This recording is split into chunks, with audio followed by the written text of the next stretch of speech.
So, I found myself playing Crash Twinsanity recently. Now, it's been exactly 7 years since I first covered the game back when I started making reviews, and while my old episode is okay, I wouldn't say that it's bad necessarily, but it is completely void of any value or purpose. In fact, the only thing worth watching in that old video is YouTube's auto captions having a seizure with Spiral Mouth's a cappella lyrics. And despite its sheer lack of contribution to the discussion on this game, it still remains one of my most watched videos of all time. Because of course it is. So, all of those reasons make this a game that I've wanted to revisit for a while now, given that I'm much wiser these days, much more of a cynical bastard, and let's face it, the last year on this channel has been kind of slow. The Klonoa video didn't do as well as we'd hoped, so let's go back to basics and see if Crash Twinsanity still lives up to that 7 out of 10 score. Given how hostile the Crash fanbase can get when it comes to post-Naughty Dog titles of this era, I won't lie about being nervous returning to it after so long, but I'm a big boy and I want to offer this game the justice and respect it deserves, while also pointing out that, holy shit guys, this game is an awful mess. And I love it for that. So kids, the theme of today's episode is impartial critique. Something myself and many others seem to forget when it comes to discussing Twinsanity. See, back in the day when I was just starting out, I fell into every trap a reviewer possibly could by allowing myself to be blinded by a game's potential and scoring it as so. I signed off my video by saying, the game is okay, just okay. And then proceeded to explain how I was considering a score of 8 out of 10, but instead settled with a 7 out of 10. Oh dear. Baby Jack, what the fuck were you thinking, mate?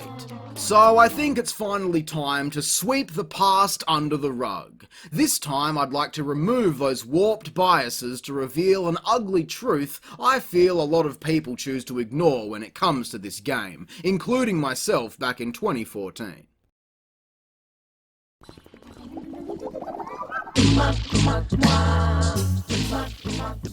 Returning to Twinsanity every few years never ceases to capture my interest, thanks to the incredible and unique concepts it showcases in all areas. Picking up from Wrath of Cortex and spinning the franchise into a new direction with its simple narrative of the foes teaming up to take on an enemy duo larger than them both, combined with Traveller's Tales' audacious vision for what a modern Crash game could look like in 2004, there really is nothing quite like this title. And given it's one of the many unlucky games in history to go through development hell prior to release, as I'm sure many of you are aware, it's probably a miracle the damn thing even exists, hence why it holds such a special place in many of our hearts. Spanning a variety of locations across 4 worlds, each level brings new set pieces, narrative plot twists and fun, inventive gameplay to fully explore. I've always found the mix of traditional linear stages with the more open, collectathon-esque environments to be such a strong mix. It takes advantage of that itch we have as players to discover secrets, and incorporates Crash's moveset into a variety of puzzle platforming scenarios. Given the franchise's little brother Spyro has always shared in some of the spotlight, this format feels like a natural progression for the evolution that Crash needed at this point in time, and arguably all these years later, he is facing that same urgency to break out with something fresh following his most recent mainline adventure. But while there are a lot of positives to be found in this format, the major drawback here is the reliance on physics puzzles. For lack of a better term, the more basic and scripted events are fine, but they quickly grow uninspired or too complex. Many may find that they ultimately hurt the pace of gameplay, and yeah, I can agree with that. There's nothing worse than running through enjoying the character's charm and banter just to get sidetracked by sometimes extraneous side challenges. Not to mention the strong reliance on TNT and nitro hazards involved with these, infamously being the reason why Aku Aku is such a lazy bitch in this game. My duty is to protect you.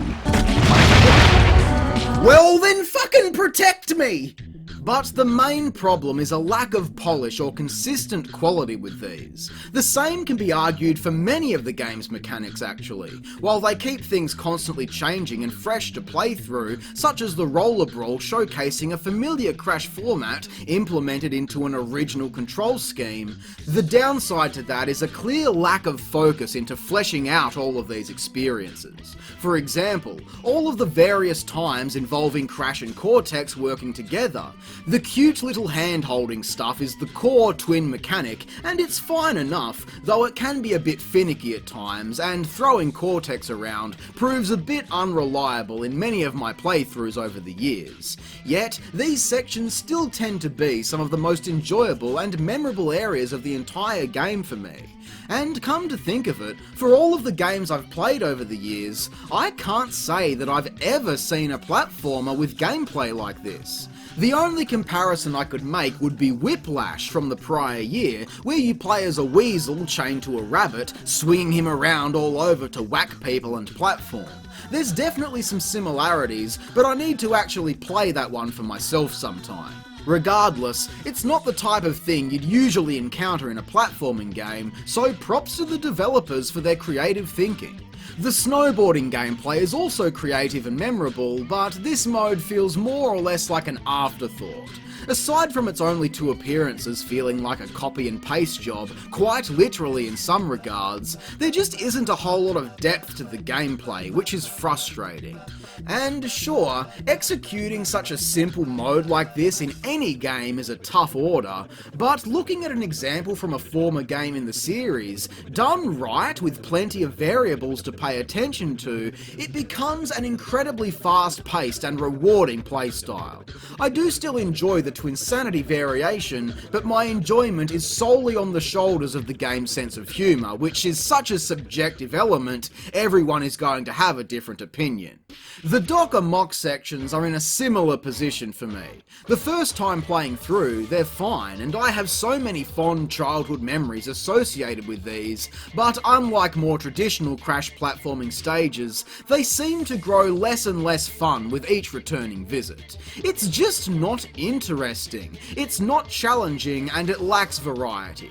Had these segments maybe been broken up with some more normal gameplay in between, or seen a greater emphasis on the fun banter between characters, or just something else, then I'd be more positive about it. But if I could implement one change to these segments, having the option for a friend to plug a second controller in and work through the puzzles cooperatively would have enhanced these and many other playstyles in the game astronomically if it was executed with care. Man, I was so disappointed as a kid to learn that this wasn't actually a 2-player game based off of all of that teamwork advertising.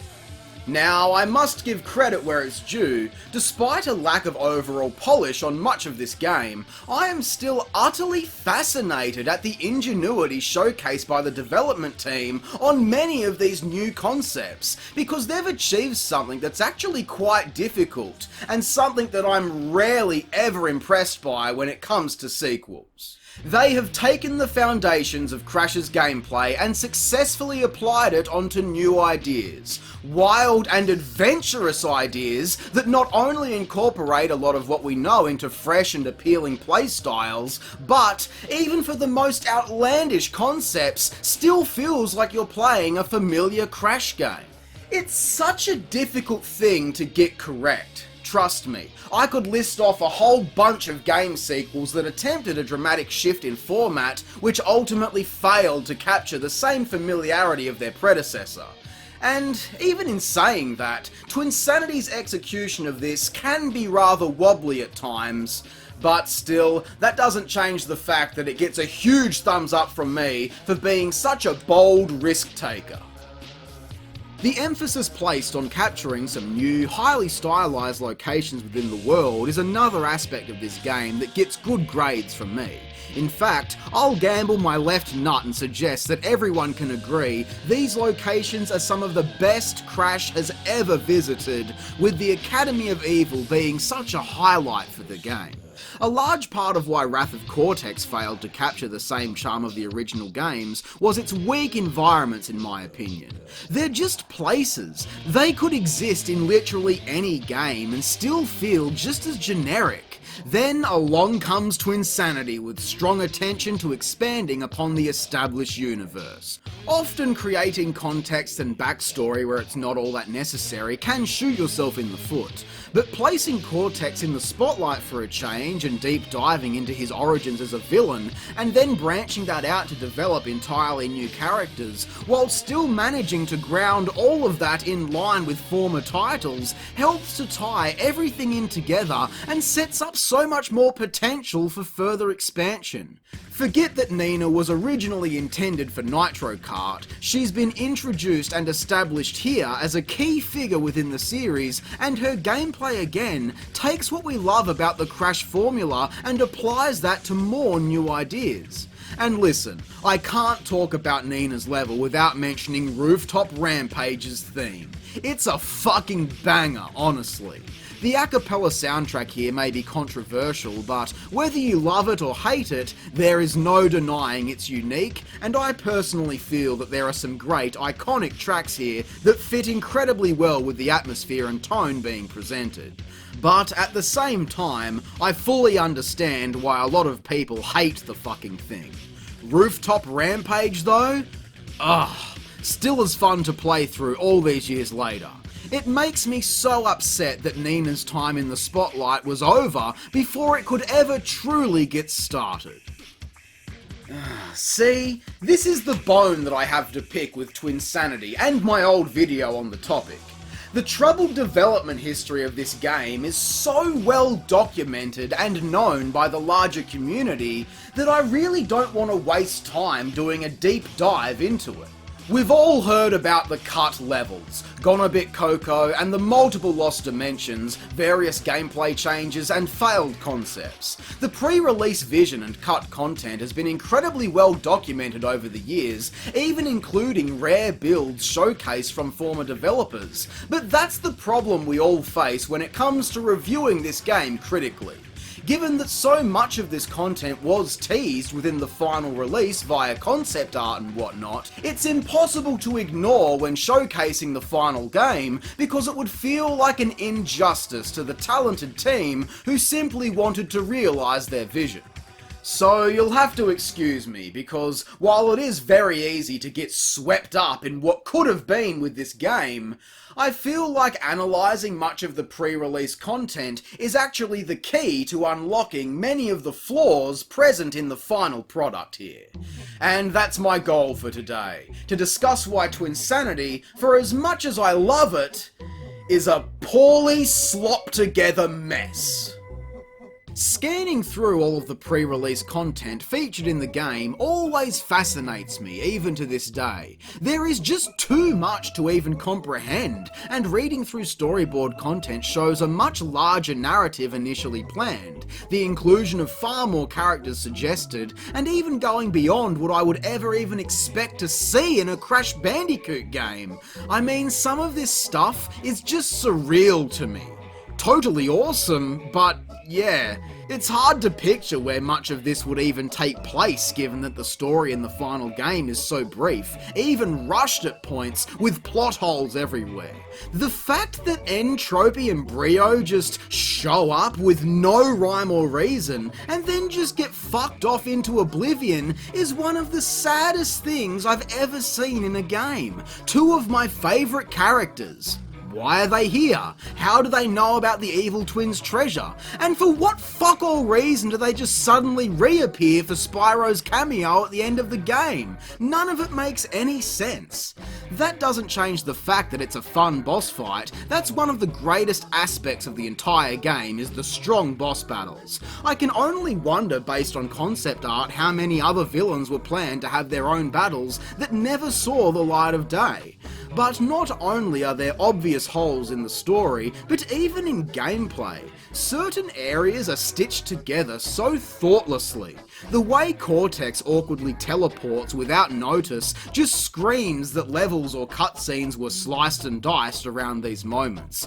Even the cutscenes themselves are a total hack job, switching between the pre-rendered glory and janky in-game graphics. It's common for many games to do this, but it almost always presents poorly in my opinion. And knowing some of the planned scenes that got cut only begs the question why so many simple little details were rudely excluded. But one of the biggest holes that I absolutely cannot ignore is after leaving the academy. Crash just kind of hangs out in Cortex's airship for a bit. Very bloody awkwardly, I might add. And then we're back to the iceberg lab. It's very obvious that something major was completely severed off here, and yet they just put a band-aid over it and called it a day. All of these blatant cracks in the game's foundations grow too hard to ignore after a while, especially when Cortex himself starts pointing out the obvious flaws. It's not endearing, it's peeling that band-aid off and shining a spotlight on a negative aspect to the end product. Thanks to all of the fan research digging into cut content, continuing to shine that spotlight over the years, so many of these plot holes have been debated and pieced together into a variety of different timelines and theories. Based off of both concept art featured in the game and further discoveries made elsewhere, Reddit user Crash-Smashbash compiled what is probably one of the most comprehensive and detailed theories of the former game before it underwent such drastic changes through development. Now, of course, this is all speculation, but it's still a great read. I'll link the post below. In regards to this particular moment after leaving the academy, Crash Dash suggests, for example, that another Nina level may have taken place at this point, which would make sense given that we just unlocked her as a playable character. And we also see a return from Engine, begging for an explanation of the events between his two appearances in the final game. But in all honesty, given the drastic variety in a lot of these pre-release concepts, any number of the cut levels could have been slotted in here. Gone a bit Coco, or perhaps a visit to the floating cloud city shown in the game's unlockables. Shit, they could have ended up in outer space, who knows? To be quite honest, I don't even think the developers knew at the time. Over the years, the hardcore fan base has probably put more thought into it than they ever did, but it's still a shame to see the potential for such a grander experience lost to development hell, and as a result, what we're left with feels incomplete. Without his level in Gone a Bit Coco, Cortex's brief solo gameplay is a disappointment. Just bland chase sequences mixed in with monotonous button mashing his blaster. It's not fun, and that's the only time we got to play as him, making this part of the game a severe letdown. But then, who's to say that his gameplay elsewhere would have been any better? We'll never know. All of these lost levels, all this cool looking shit, what if it all sucked ass? There is no saying if any of this cut content would have been good or not, so it's pointless to ponder what could have been. Twinsanity plays like a fever dream as is. I couldn't imagine all of this other stuff being included. That's why I don't understand the people who want a fully realised remake of this game, because it wouldn't even be the same game at that point. John Burton, a former developer, has shown on his channel Game Hut that earlier versions of some levels, such as Engine's Battleship, featured a larger emphasis on physics and puzzles. Judging on what he's shown, it seems to be a lot more involved and interactive, which is neat to see, but alternatively, the removed bug chase side area in Jungle Bungle would have only confused the pacing of what is essentially a tutorial level.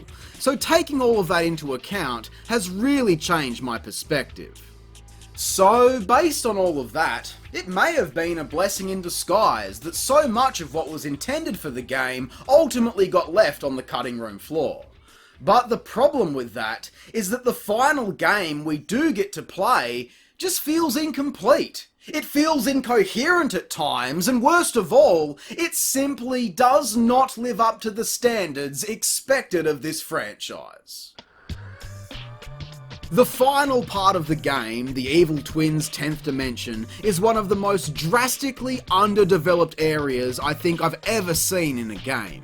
Rushed, cloned and glued together with elements stolen from elsewhere, plonking the most obnoxious physics puzzles of the game into a single cutscene environment and calling that a level. I don't care how much the music slaps, it's a bad area, okay? This is followed up with a chase sequel that doesn't look like it even exists anywhere in the game. It's floating out on the water so unnaturally. It looks like a test area from an early alpha or something. Thank God Ant Agony, the final level, is in rare form an actually very well done, strong final gauntlet through a series of challenges that test your knowledge on Crash's abilities. I'm honestly stunned. Usually final stages leave me thoroughly disappointed or annoyed, but this one is excellent with a final boss fight that almost lives up to it. There are more inexcusable plot holes here, but the battle itself at least features some grandeur to it. But I can't even offer consistent praise when this game is so broken, so unforgivably busted, that the final level can be accessed via glitches within 6 goddamn minutes! I mean, just wow. Fucking wow. This is without question one of the most unpolished shits I've ever played, which, oddly, makes this such a difficult game to review, because despite its vast array of issues, on a personal level, I and many others still love this game. It's absolutely carried by the characters, iconic quotable lines, and amazing environments. It stays true to the established norms, while doing an incredible job of thinking outside the box by reinventing what Crash is capable of. And while nothing is perfect here, I will always applaud the effort towards taking a daring risk and trying to break the mold with an established format, even if it doesn't always pay off. But having said that, there is no denying that the final product greatly suffered in the end. With so many different ideas, it's a pure lack of focus that hurts every aspect of the game. Given that so much effort was placed into such a wide variety of elements, so much of the game is begging to be fleshed out further, which is an even bigger kick in the balls when you realise just how much time was poured into content that was ultimately removed and wasted. So all we're really left with is a bite-sized sample that offers potential with none of the substance. And even though there is still a few things to praise, when those few highs are poorly patched together into a disarray of madness, my only option is to give Crash Twinsanity a 5 out of 10. Whether you love it or hate it, this is undoubtedly just an average game. A brief afternoon adventure that could have been so much more. I really feel like this is on the same level as Wrath of Cortex, which is another title that people have wanted me to revisit for years now, and yet despite the poor quality for such an old episode, my feelings haven't really changed enough to warrant it. Wrath of Cortex took the easy option and failed at capturing a Naughty Dog level of quality, while Twinsanity braved the wars of trying to break ground, but only ended up breaking itself in the process. That's not to say it was a waste, however. Genuinely, the legacy it's left on the franchise can't be ignored. Did it begin to steer into an unpopular direction for the franchise? Certainly. But looking back and revisiting it proves that there was certainly some proof of concept here. A mix of linear and open collectathon, in my opinion, would be a strong future for Crash as a jumping off point from the fourth game. And it's clear there is an audience ready and willing for it. Despite all we've discussed in the negative column, the fan base still adores this oddball bastard to this day. In fact, I'm kind of surprised that with all of the recent Crash titles, many of which focusing on underutilized content from the franchise, I'm quite shocked to see Twinsanity rarely gets a mention. There were no evil twins in CTR Nitro Fueled, nor were there any levels inspired by Twinsanity's locations in either CTR or Crash on the Run. In fact, it makes me sick that the most prominent character in that game, Pink Elephant, technically wasn't even in Twinsanity because he was a cut character. Now what the fuck is that about? Come on guys, get your shit together. It's unrealistic to expect any kind of remake or sequel for Twinsanity, and I would honestly hate to see that. But I still firmly believe that there is a lot of untapped potential here. So I can't wait to see what Crash gets up to in his next adventure. But until then, I hope you all enjoyed the video. If you did, be sure to leave a like, subscribe, and remember to share this video with your friends and on social media. I'm Square Eye Jack, and I hope you have a great fucking day. Thanks for watching.